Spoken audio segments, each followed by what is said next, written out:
Hello and welcome to the Mitsubishi Lancer Evolution 5 GSR. So yes, this is a very long name for a very fun vehicle. So the Evo, when it comes to just pure enjoyment, this car is off the scale. Now it doesn't have 1,000 horsepower, a crazy engine swap, downforce that can stick you to the roof.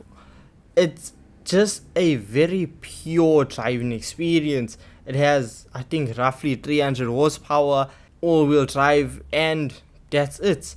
It's really just a pure fun little vehicle, and that's all that the Evo offers you. Now the car produces 375 brake horsepower standard. Now that isn't a crazy amount, but it's just the right amount.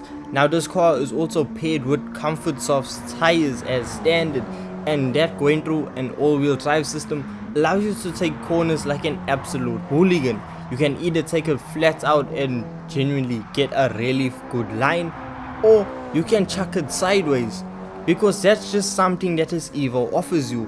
It just gives such a joyful, fun experience. Like, it's almost like a happy dog that's just like, throw the ball, come on, do it again, come on, let's go. You know, the Evo just wants so much more from you.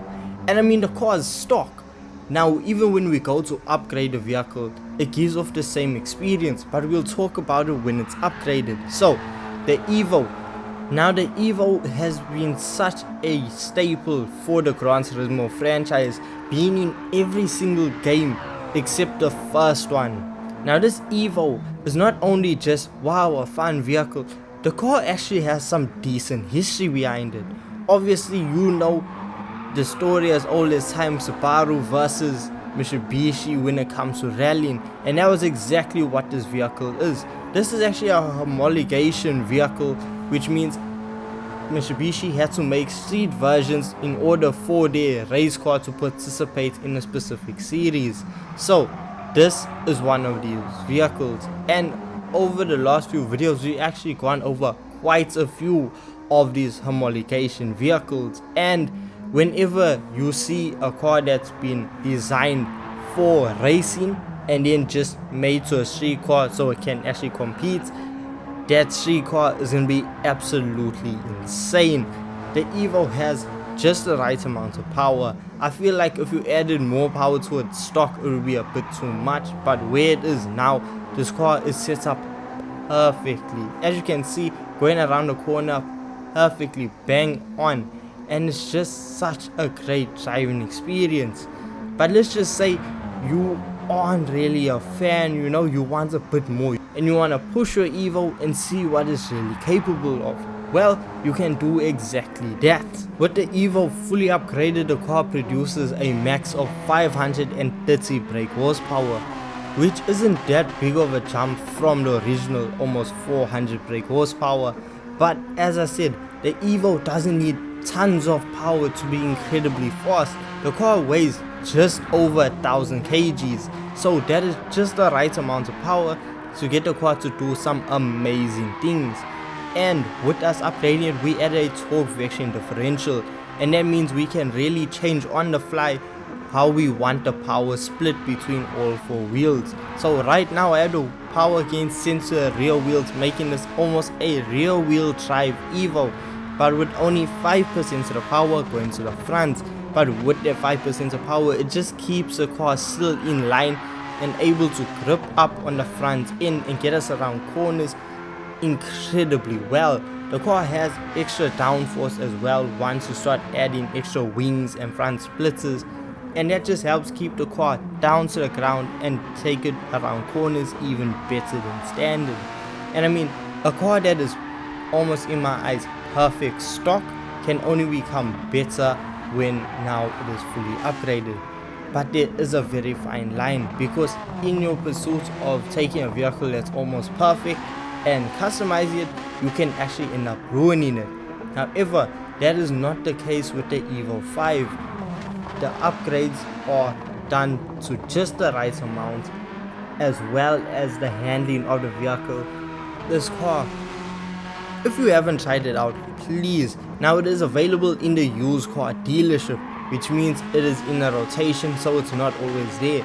but the car comes up for around 75,000 credits.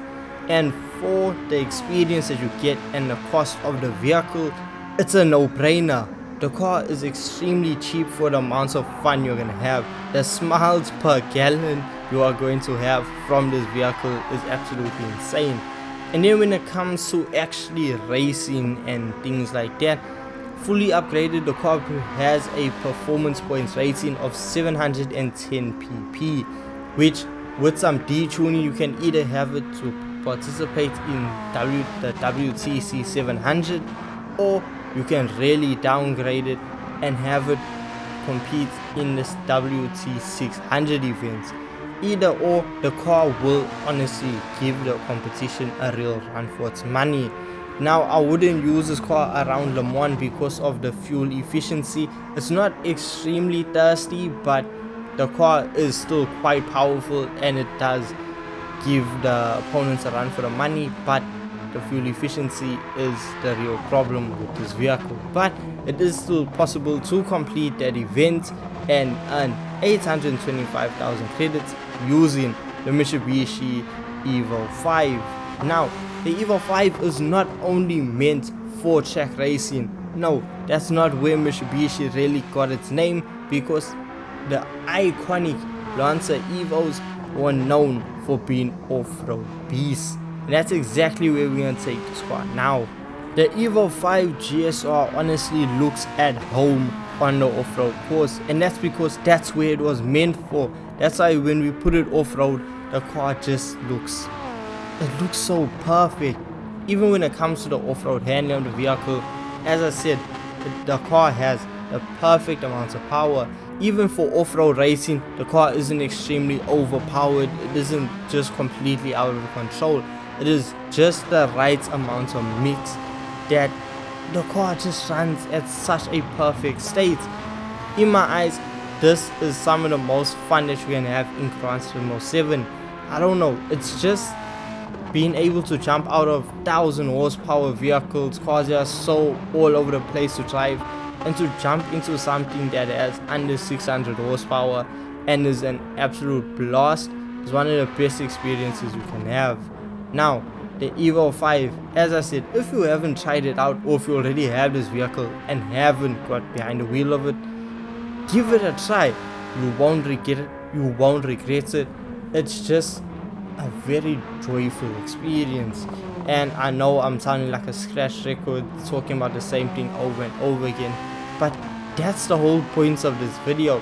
The Evo is perfect, one of the best experiences you can have in Gran Turismo 7, because the car is able to do absolutely everything, and it does everything incredibly well.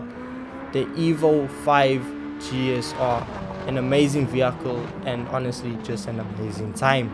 So if you guys did go on to enjoy this video, don't forget, leave a like and subscribe for more Gran Turismo 7 content. Thank you so much for your time, and I'll see you guys in the next one. Peace.